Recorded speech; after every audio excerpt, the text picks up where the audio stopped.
नमस्कार मेरे प्यारे मित्रों, मैं Rajkumar Yadav R K online academy के यूट्यूब चैनल पर आप सभी लोगों का स्वागत करता हूं और आशा करता हूं कि आप लोग स्वस्थ होंगे, मस्त होंगे, खुशहाल होंगे और मन लगा करके तो बढ़िया से पढ़ाई करेंगे और अपने तैयारी को निरंतर जारी रखेंगे और रखना भी चाहिए। ये आशा है कि अगस्त माह तक हो सकता है कि यूपीपी का एग्ज़ाम करवाया जा सके, जिस प्रकार से सेंटरों की छानबीन चल रही है आयोग के द्वारा। तो बहुत जल्द आशा है कि आप लोगों की परीक्षा कराई जा सकती है। अगस्त माह तक आशा किया जा रहा है कि अगस्त माह तक हो सकता है, 10 सितंबर और हो भी जाएगी। और पिछले सेशन में हम लोग प्राचीन भारत के इतिहास के बारे में अध्ययन करना शुरू किए थे और एक चीज़ और आप लोगों से कहना है कि वीडियो को थोड़ा शेयर कर दीजिए, लाइक कर दीजिए, सब्सक्राइब कर दीजिए ताकि नोटिफिकेशन आपको मिल जाए। शेयर करने से जो लोग पढ़ने से वंचित है वो लोग भी इसको अच्छी तरह से पढ़ सकें। तो पिछले दिन में हम लोग पिछले वीडियो के माध्यम से हम लोगों ने बड़े भलीभांत तरीके से प्राचीन भारत का इतिहास की भूमिका के बारे में जाना था। प्राचीन भारत के इतिहास में हम लोग कुछ इस तरह से साहित्यिक साक्ष्य को पढ़ रहे थे। साहित्यिक साक्ष्य में हम लोगों ने धार्मिक साहित्य और लौकिक साहित्य के बारे में अध्ययन कर लिया था। इसके आगे हम कंटिन्यू करते हैं क्लास को और इसको भलीभांत तरीके से पढ़ेंगे। देखिए, आगे चल करके कुछ विदेशी यात्रियों का विवरण मिलता है। विदेशी यात्रियों के विवरण में 3 प्रकार के लोग आते हैं। यूनानी रोमन लेखक, दूसरे आते हैं चीनी लेखक और तीसरे आते हैं अरबी लेखक। 3 प्रकार के लेखकों का आगमन होता है। ये लेखक आते हैं और भारत में आकर के पुस्तकें लिखते हैं। पुस्तक लिख करके हमें साक्ष्य देते हैं। इनके द्वारा कुछ साक्ष्य हमको प्राचीनता के बारे में मिलता है कि प्राचीन भारत की दशाएं क्या थी, प्राचीन में मानव किस प्रकार से था, इनका रहन सहन कैसे था, किस प्रकार से ये लोग रहते थे, है ना। ये सारी बातें हमको कुछ प्राचीन साक्ष्यों से, प्राचीन लेखक के या उस समय के जो लेखक समकालीन लेखक हुए भारत में आए और भारत में आने के बाद इन लोगों ने जो है यहाँ आकर के लिखने का काम किया, उनसे भी हमको कुछ साक्ष्य इसके प्राप्त होने लगते हैं। तो आइए हम लोग देखते हैं कि कौन कौन आते हैं। तो देखिए, जब हम लोग रोमन लेखकों की बात करते हैं, यूनानी लेखकों की बात करते हैं, तो ये लोग जब भारत में आए हमारे, तो भारत में सबसे पहले जैसे कहा जाता है कि केसियस है, ईरान से आए, हेरोडोटस आए। हेरोडोटस ने हिस्टोरिका नाम की एक पुस्तक भी लिखा और हेरोडोटस को जो है वो प्राचीन भारत जो है इतिहास का जनक के नाम से भी जानते हैं, फादर ऑफ हिस्ट्री, क्योंकि इन्होंने जो घटनाएं दिया हैं वे घटनाएं काफ़ी संग्रहित घटनाएं थी। ये घटनाएं काफ़ी साक्ष्यपूर्ण थी। काफ़ी विद्वानों ने इनकी घटनाओं को जो है साक्ष्य के आधार पर सत्य माना है, प्रमाणित माना। तो ऐसी भी इनको जो है इतिहास का जनक के रूप में स्वीकार किया जाता है। इसके साथ में देखिए, सिकंदर के समकालीन कुछ लोग आए। आप लोग सिकंदर महान का नाम जानते हैं। सिकंदर जो था वो मकदूनिया का शासक था और अपने पिता फिलिप को मार करके उनकी हत्या किया था अपने पिता की, और मार करके तब राजगद्दी पर बैठा था। अपने पिता से कहता था मैं राजा बनूंगा, मैं राजा बनूंगा। राजा फिलिप ने कहा अभी तुम बच्चे हो। उन्होंने कहा बच्चा नहीं हूँ, मैं राजा बनूंगा। और राजा बनने की लालच में आकर के अपने ही पिता फिलिप की हत्या करता है और हत्या करने के बाद मकदूनिया का शासक बनता है। इसके बाद ईरान, इराक, अफगानिस्तान, ये सारे क्षेत्रों को, काबुल, ये सारे गांधार, ये सारे क्षेत्रों को जीतता हुआ ये भारत की ओर प्रवेश करता है। एक साथ हम आपको बता दे रहे हैं, जब इसको पूरा पढ़ाएंगे तो विस्तार करेंगे। ये जाकर के प्रवेश करता है भारत में। एक बार कहा जाता है कि सिकंदर भारत की सीमा पर जरूर आया था, परंतु उसकी हिम्मत नहीं पड़ी और भारत में वो प्रवेश नहीं कर पाया था। भयभीत हो गया कि भारत में प्रवेश हम नहीं कर पाएंगे। भारत एकता और अखंडता का प्रतीक है। भारत में एकता बहुत ज़्यादा है। और उस समय ये कहा जाता है कि भारत का 2 क्षेत्र बटा हुआ था, उत्तरी क्षेत्र और दक्षिणी क्षेत्र। भारत के उत्तरी क्षेत्र की बात करें तो उस समय उत्तरी क्षेत्र के राजा जो हुआ करते थे वो राजा पौरुष थे और दक्षिणी क्षेत्र के जो राजा थे वो राजा अम्बी थे। दोनों राजा में बैठती नहीं थी, जनता में भी नहीं बैठती थी, लोगों में, जैसे आज के लोगों में कम बैठा है जातिवाद को लेकर के। इस तरह से लोग जो है उत्तर भारत और दक्षिण भारत कहते थे। उत्तर के लोग कहते थे हम तो राम खानदान के हैं और दक्षिण के लोग कहते थे हम तो रावण खानदान के हैं। तो रावण खानदान वाले रावण वाली प्रवृत्ति अपनाते थे, राम खानदान वाले राम वाली प्रवृत्ति अपनाते थे। इसी को लेकर के टकरार बना रहता था। राजा लोग इसका आनंद उठाते थे। हालांकि आमली जो थे ये राष्ट्र प्रेमी राजा थे, इनको अपने राष्ट्र प्रेम था। आम्भी जो था वो भी राष्ट्र प्रेमी था, ऐसे बात नहीं है, लेकिन राज्य की लालच में आकर के उसने सिकंदर पर नियंत्रण दे दिया और सिकंदर से कहा कि तुम मेरे यहाँ आ जाओ। सिकंदर ने कहा ठीक है, मैं आऊँगा, मैं जीतूंगा उत्तर भारत और जीत करके तुम्हें सौंप करके वापस अपने राज्य मकदूनिया चला जाऊंगा। कहता है कि ठीक है।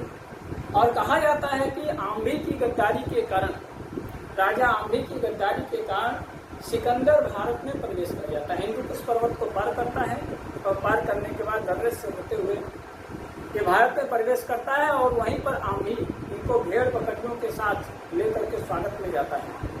खूब स्वागत करता है, बड़ा दमदार स्वागत करता है, खूब स्वागत करता है और स्वागत करने के बाद इनको भारत में ले आता है। देखिए, दुश्मन को पनाह देना अच्छा नहीं होता है, अपना भाई अपना होता है, चाहे वह दुश्मन ही हो, परंतु इन्होंने दूर देश के एक तरह से दुश्मन ही कहिए और दुश्मन को इन्होंने अपने क्षेत्र में पनाह दिया। और जब दे दिया तो आम्भी जो थे, आम्भी के द्वारा एक पत्र लिखवाया गया, सिकंदर ने लिखवाया और कहा कि राजा पुरुष के लिए, राजा पुरु, तुम मेरी स्वाधीनता को स्वीकार कर लो। राजा पुरु एक शानदार राजा थे। राजा पुरु ने उसी पत्र को उलट करके लिख दिया, कहा कि राजा आम्भी और सिकंदर, तुम लोग कान खोल करके सुन लो, मैं तुम्हारी स्वतंत्रता को, मैं तुम्हारी अधीनता को स्वीकार करूंगा, लेकिन यहाँ नहीं, रण क्षेत्र के मैदान में, मैं रण क्षेत्र के मैदान में तुमसे लड़ूंगा। ये तुम लोग विजयी हुए मुझसे तो तुम लोग हमें तुम्हारी स्वाधीनता स्वीकार करो।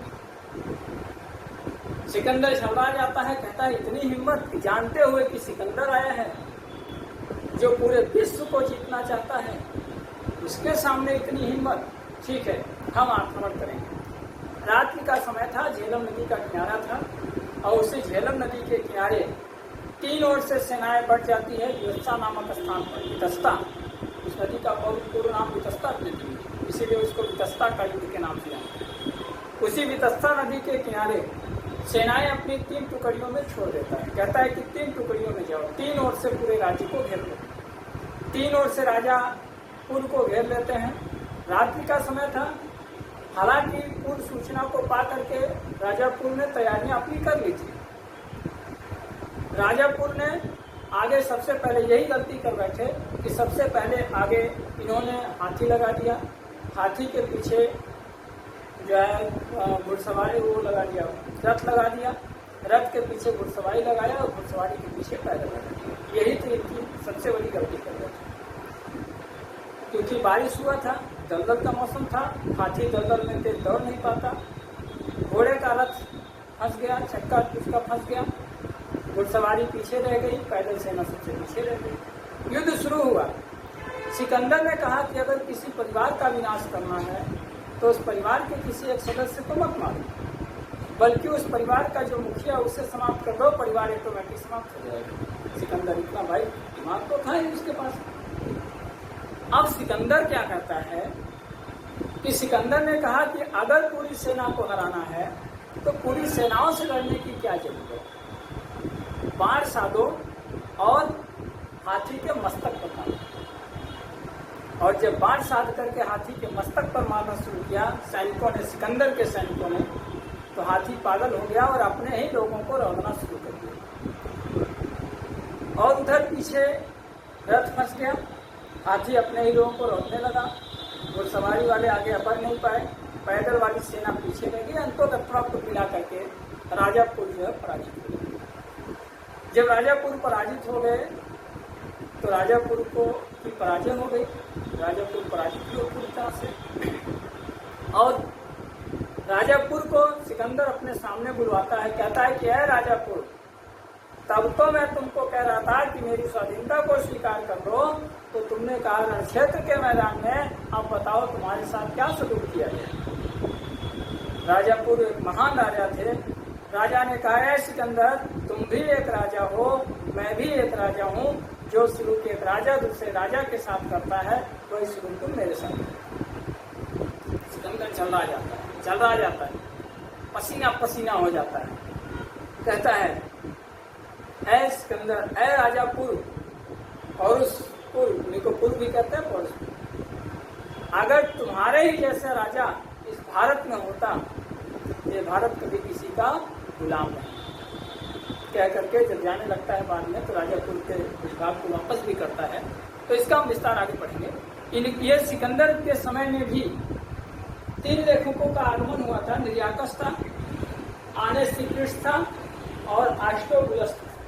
ये 3 लेखक इनके समय में आए थे। इसके बाद मेगास्थनीज आया था। मेगास्थनीज ने एक पुस्तक लिखा था इंडिका, और मेगास्थनीज जो था वो चंद्रगुप्त मौर्य के समकालीन आया था। चंद्रगुप्त मौर्य की भी घटना बड़ी अद्वितीय घटना है, आप पढ़ेंगे। मैं बार बार कहता हूँ कि शिष्य अपराधे गुरुवे दंडा, शिष्य किसी एक अपराध को करे तो उसका प्रथम दंडभागी उसका गुरु होता है। क्यों? क्योंकि शिष्य ने, गुरु ने वैसा उसको शिक्षा दिया। शिक्षा सही ना पाने की अवधि में बालक ने किसी प्रकार का कर्म कर, अगर अपराधी बनता है तो भी उसका शिक्षक हाथ है, और अगर वह उच्च स्थान पर पहुंचता है तो उस पर भी उसके किसी गुरु की ही सहायता है। चाणक्य ने इस चीज को सिद्ध कर दिया। चाणक्य ने इसे सिद्ध कर दिया। चाणक्य का अपमान हुआ था, गुरु थे, आगे हम पूरा विस्तार बताएंगे। उनका अपमान किया गया। अपने अपमान का बदला लेने के लिए चाणक्य किसी एक, क्योंकि चाणक्य के पास अब धीरे धीरे ज्ञान तो था परंतु बल छीन हो रहा था। चाणक्य ने क्या किया? चाणक्य ने एक रोड पर चलते हुए बालक को उठा लाया। रोड पर चलते हुए कोयले की खदान से, हीरा तो कोयले के खदान से ही प्राप्त होता है, पहचानने की जरूरत होती है। कमल तो कीचड़ में ही खिलता है, पहचानने की जरूरत होती है। कौन कहता है कि कीचड़ से कमल नहीं खिल सकता, है ना? कीचड़ से ही पहचानने आना चाहिए। जो हम लोग सामान्य लोगों, सामान्य स्थानों से आते हैं, पहचानने की क्षमता होनी चाहिए। अवसर मिलने पर मैं बार बार कहता हूँ कि अवसर का इंतजार करो। जिस दिन अवसर मिलेगा उस दिन हर कार्य होगा, संभव होगा, हर चीज संभव होगा। सूर्य जब बादलों के बीच छिप जाता है तो ऐसा लगता है कि संसार में अंधेरा हो जाएगा, लेकिन ये बादल सूर्य की चमक को बहुत दिन रोक नहीं सकते, कुछ ही दिन के लिए रोक सकते। जिस दिन सूर्य का प्रताप बढ़ा उस दिन बादल अपने आप सामने से हटेंगे और फिर वही सूर्य चमक करके लोगों को रोशन करेगा। हुआ कुछ ऐसा ही। इनको उठा करके लाते हैं चंद्रगुप्त मौर्य को, और लाने के बाद आप लोग जानते हैं कि पूरा विध्वंस हो जाता है एक वंश का। एक वंश का विध्वंस हो जाता है केवल एक गुरु की साया होने का। गुरु के अपमान का बदला देता है, उसको भी हम लोग विस्तार से पढ़ेंगे। तो चंद्रगुप्त मौर्य के समकालीन एक आता है लेखक, जिसका नाम है मेगास्थनीज। इसके बाद एक लेखक आता है डायनेकस। ये बिंदुसार के समय में आता है। बिंदुसार की भी अजीब कहानी है। जन्म हुआ तो इनके सिर पर जो है बिंदु था, इसीलिए इनका नाम बिंदुसार पड़ा, जिसको हम लोग विस्तार से पढ़ेंगे। अशोक के समय में एक आया था डायनोसियस लेखक आया था, ये अशोक के समय में आता है। टालमी आया था, ज्योग्राफी का लेखक था, जिसने सबसे पहले भारत के या विश्व के नक्शे के बारे में जानकारी दिया था, नक्शा बनाने का काम किया था। इसके साथ में एक आया था प्लिनी, उसका लेखक का नाम था प्लिनी। और प्लिनी जो था ये नेचुरल हिस्टोरिका नाम की एक पुस्तक लिखता है। इसमें भारत के बहुत सारे साक्ष्य का वर्णन करता है। तो इस तरह से ये लेखक जो थे, ये चीनी, ये लोग रोमन लेखक थे और इन्होंने अपना वर्णन किया है। आगे चल करके चीनी लेखक आते हैं, जैसे फहियान आता है, सुंग यून आता है, वेन सांग आता है और इत्सिंग आता है। कुछ लेखक अरबी लेखक आए। अरबी लेखकों में जैसे सुलेमान था, आलम सूदी था, अलब्रूनी था और इब्न बतूता था। इब्न बतूता तो कई बार पूछा गया है, ये मोहम्मद बिन तुगलक के समय में आता है, मध्यकालीन। तो इनसे भी हमको जो है बहुत सारे साक्ष्य मिले, और इसी साक्ष्य के आधार पर हम लोग विभिन्न प्रकार की घटनाओं का अध्ययन करते हैं। आइए हम लोग प्राचीन भारत के इतिहास में, पिछले वीडियो में हमने बताया था प्रागैतिहासिक काल, जो हम इसका क्रम पढ़ेंगे। प्रागैतिहासिक काल, तब इसके बाद ताम्रपाषाण युग, फिर इसके बाद पढ़ेंगे सैन्य सभ्यता, इसके बाद पढ़ेंगे वैदिक कालीन युग। इसी प्रकार से हम लोग इसी क्रम में इसको पढ़ेंगे। तो सबसे पहले हम लोग आज अध्ययन करेंगे प्रागैतिहासिक काल। अगर पिछला वीडियो आप लोग नहीं पढ़े हैं तो उसको पिछले वीडियो में जा करके अच्छी तरह से आप लोग पढ़ लीजिएगा। इसका पार्ट 1 आप लोग बढ़िया से पढ़ेंगे तो वहाँ हमने इसकी पूरी जानकारी दिया है कि कौन कौन सा युग किस प्रकार से आता है और उसका अध्ययन हमको क्रम से करना है। मैं बार बार कहता हूँ कि किसी भी चीज़ को अच्छी तरह से अध्ययन करने से पहले उसकी विषय वस्तु को जान लेना आवश्यक होता है, पढ़ाई सरल हो जाती है। आइए हम लोग अध्ययन करेंगे प्रागैतिहासिक काल और प्रागैतिहासिक काल के समय के बारे में अध्ययन करेंगे। तो सबसे पहले हम लोग देखते हैं प्रागैतिहासिक काल, प्रागैतिहास काल या प्रागैतिहास प्री हिस्ट्री। यहाँ से आपका हिस्ट्री स्टार्ट हो चुका है, प्राचीन भारत का इतिहास यहाँ से स्टार्ट किया। अब देखिए प्री हिस्ट्री को समय काल के आधार पर 3 भागों में बांटा गया। 3 भागों में इसको वर्गीकृत किया। पूरा पाषाण काल,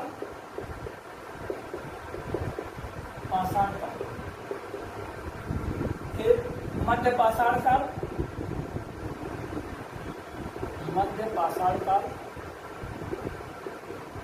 और नव पाषाण काल, नवपाषाण काल। 3 भागों में इसको विभाजित किया। नवपाषाण काल, मध्य पाषाण काल, पूरा पाषाण काल। पूरा पाषाण काल का जो समय निर्धारित किया गया वह 25 लाख ईसा पूर्व से 10,000 ईसा पूर्व, 25 लाख ईसा पूर्व से 10,000 ईसा पूर्व तक पूरा पाषाण काल। मध्य पाषाण काल का समय 10,000 ईसा पूर्व से लेकर के 4,000 ईसा पूर्व तक निर्धारित किया गया।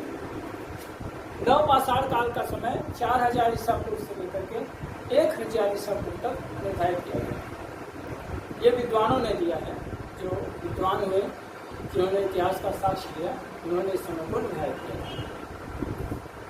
पूरा पाषाण काल को समय और रहन सहन के आधार पर, उनके रहन सहन, उनके खान पान के आधार पर इसको 3 वर्गों में विभाजित किया गया। निम्न पूरा पाषाण काल, मध्य पूरा पाषाण काल और उच्च पूरा पाषाण काल। 3 वर्गों में इसको वर्गीकृत किया गया। निम्न पूरा पाषाण काल, मध्य पूरा पाषाण काल और उच्च पूरा पाषाण काल, 3 वर्गों में इसे वर्गीकृत किया गया। निम्न पूरा पाषाण काल का जो समय निर्धारित किया गया है वो 25 लाख ईसा पूर्व से 9,000 ईसा पूर्व। मध्य पूरा पाषाण काल का जो है वो 9 लाख ईसा पूर्व से 40,000 ईसा पूर्व तक। और उच्च पूरा पाषाण काल का जो समय निर्धारित किया गया वो 40,000 ईसा पूर्व से लेकर के 10,000 ईसा पूर्व तक उच्च पूरा पाषाण काल का समय निर्धारित किया जाता है। समय के आधार पर पूरा निम्न पूरा पाषाण काल का मानव, जैसे मानव की अगर शुरुआती तौर पे देखें तो पूरा सभ्य था, बर्बर था, मानव को ज्ञान ही नहीं था किसी चीज का। लेकिन मध्य पूरा पाषाण काल में जाता है तो थोड़ा उसका ज्ञान बढ़ता है। उच्च पूरा पाषाण काल में जाता है तो थोड़ा सा और ज्ञान होता है। मध्य पाषाण काल में जाता है तो उसका और भी चीजें बढ़ती हैं, उसके रहन सहन का ढंग बदल जाता है, औजार बनाना सीख लेता है। नव पाषाण काल में जाता है तो मानव लगभग जो है विकसित हुए, लगभग विकसित हुए। आइए हम लोग अध्ययन करते हैं इन तीनों का, निम्न, मध्य और उच्च का। और पाषाण का मतलब होता है पत्थर। मानव पत्थरों के बीच पड़ता है, पत्थरों का घर बनाता है, पत्थरों का औजार बनाता है, पत्थरों से अपना, क्योंकि प्रकृति में उस समय पत्थर ही मौजूद थे और उसी पत्थरों से ये मानव काम करता है। इसलिए ऐसे काल को पाषाण काल के नाम से जानते हैं। पाषाण का मतलब ही होता है पत्थर, पत्थरों के युग के नाम से इसको जाना जाएगा। आइए सबसे पहले हम लोग इस पाषाण काल को, पूरा पाषाण काल को पढ़ने से पहले मानव का एक क्रमिक विकास करें। मानव का विकास कैसे हुआ, मानव कैसे विकसित हो गया। आइए मानव के बारे में समझते हैं। मानव का क्रमिक विकास किस प्रकार से हुआ। मानव का क्रमिक विकास, मानव का क्रमिक विकास। मानव किस प्रकार से विकसित हुआ। सबसे जो प्राचीन मानव, जो सबसे पहले मानव आया, उसे कहा जाता होमोनिड्स मानव।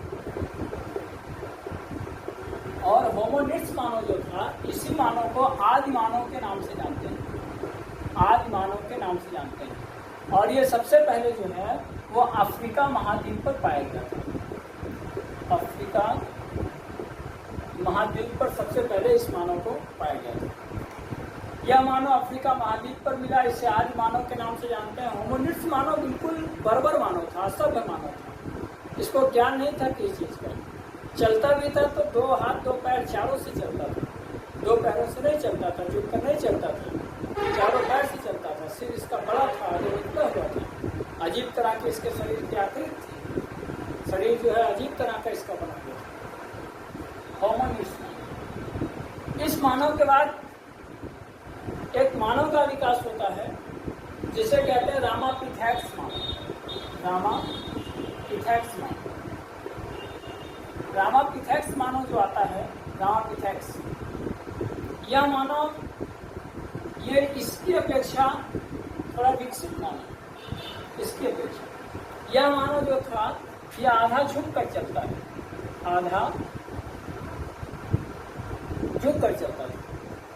इसीलिए अर्ध उत्थान मुद्रा या अर्ध उत्थान मुद्रा का मानव के नाम से इसको जानते हैं, रामापिथेक्स।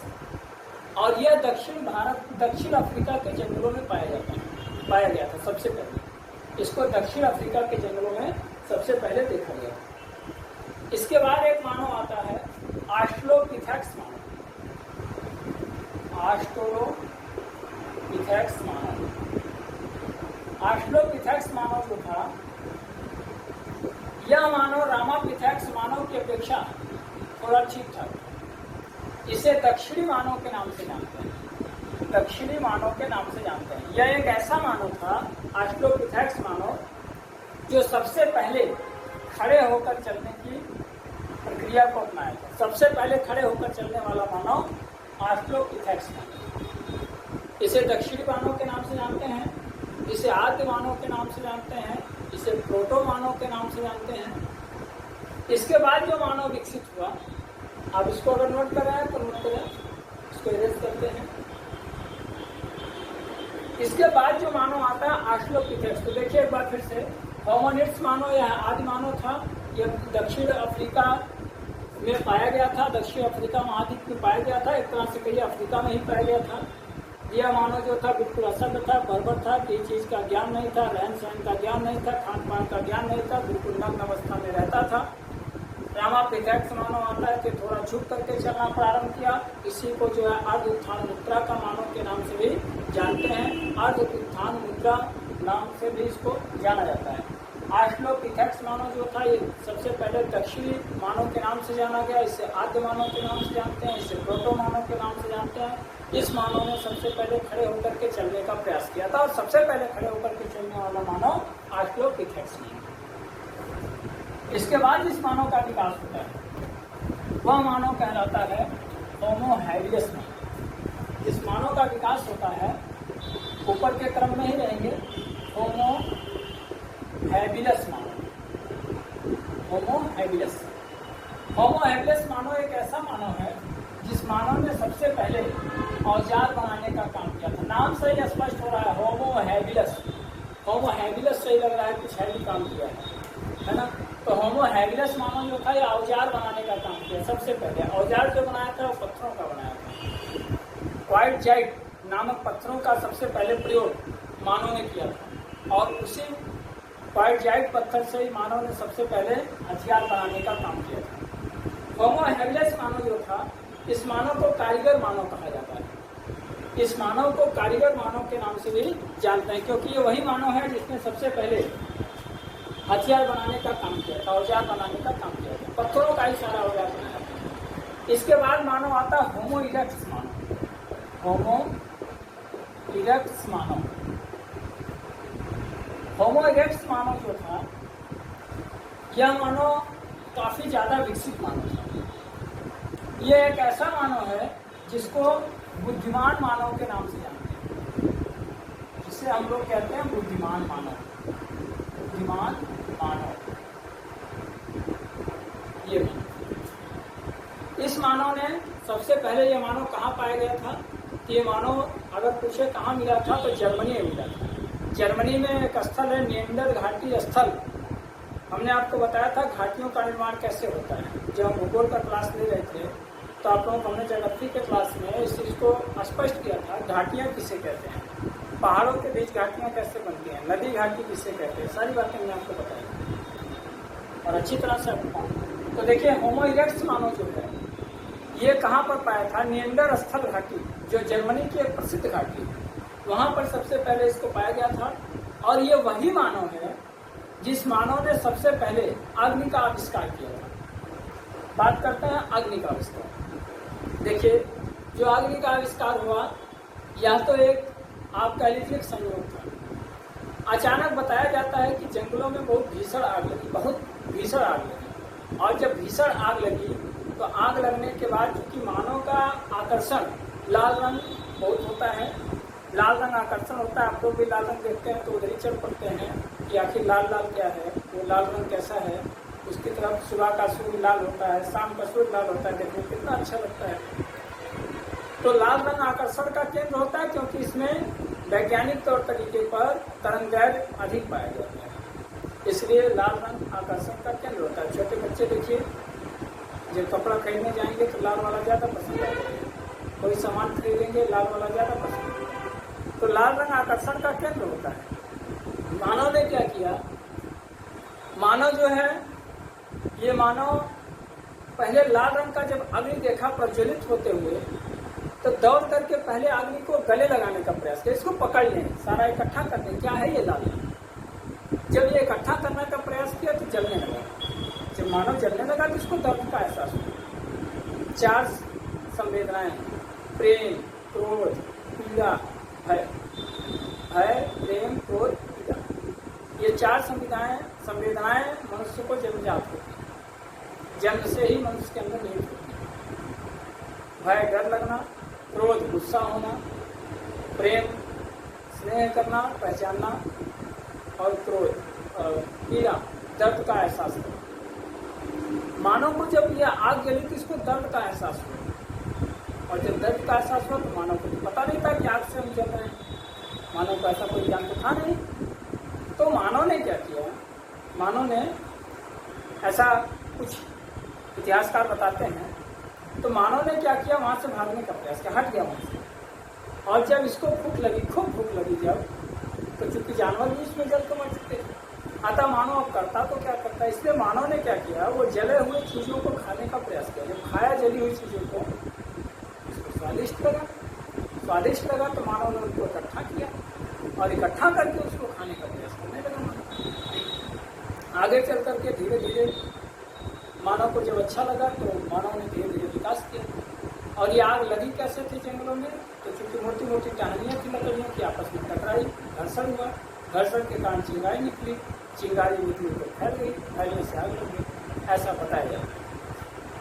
लेकिन सबसे पहले आविष्कार जो मानव ने किया था आग का, वो मानव कौन था, हीमोरेक्स ने सबसे पहले अग्नि का आविष्कार किया।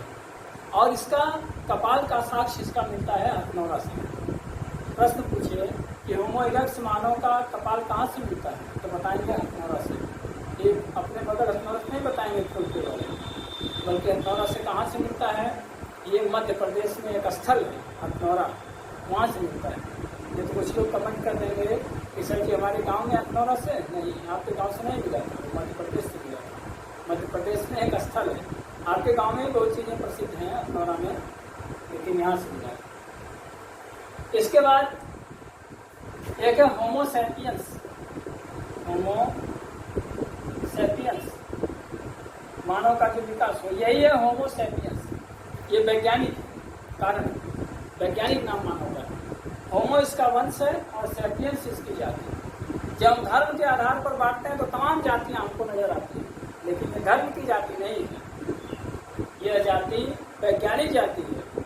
हम सभी लोग किस जाति के हैं, सैपियंस जाति के हैं।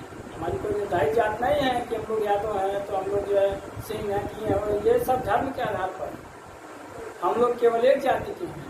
और मानव जाति किस जाति की है, सैपियंस जाति की है। हमारे पूर्वज एक हैं, हम लोग होमो के, होमो हमारे वंशज हैं। जब विज्ञान पढ़ेंगे आप लोग तो आपको लगेगा कि हम सभी लोग मानव तो एक हैं, हम लोग तो अलग हैं ही नहीं। ये धर्म के आधार पर हमारी कौन सी जाति है, ये तमाम विडंबनाओं के आधार पर कौन जाती है, हमारी तो वैज्ञानिक तौर तरीके पर केवल एक जाती है। जैसे जन्म उनका हुआ है वैसे जन्म हमारा हुआ है। सभी लोगों का जन्म एक सामान्य स्थिति से होता है, सभी लोगों की मृत्यु एक समान होती है, सभी लोगों का शरीर की बनावट, शरीर के समस्त अंग एक समान क्रिया करते हैं। तो स्वाभाविक रूप से जब हम सभी लोग एक समान हैं तो एक ही जाति के हुए सैपियंस जाति। होमोसैपियंस जाति जो है यह आधुनिक मानव है, इसे आधुनिक मानव के नाम से जाना है।